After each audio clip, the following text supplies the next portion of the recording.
হ্যাঁ, লর্ড কুণাল এখন ঠিক করে দেবে যে AK-47 নিয়ে যে আসবে তাকে নিয়ে সাংবাদিক সম্মেলন করছে লর্ড কুণাল।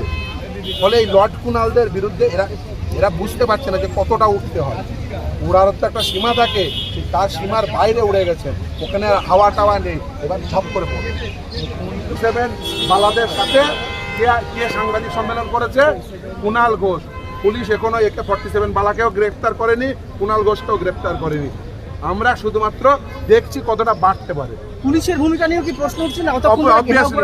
অবশ্যই 5 ঘন্টা ধরে ঘেরাও করে, কারণ হচ্ছে দেখুন, যে তিরপল পাঠাতে বলেছিল, আমাদের কাছে স্পেসিফিক খবর আছে ওই তিরপল কে পাঠাতে বলেছিল।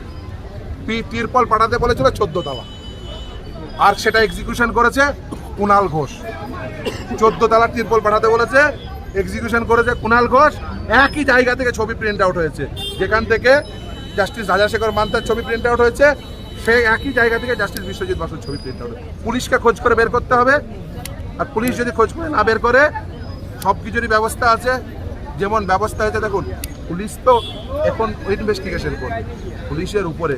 কারণ একসময় পার্থ চ্যাটার্জিও ভাবতো কিচ্ছু হবে না, পার্থ চ্যাটার্জি পার্টি হলে সেও ভাবতো কিচ্ছু হবে না।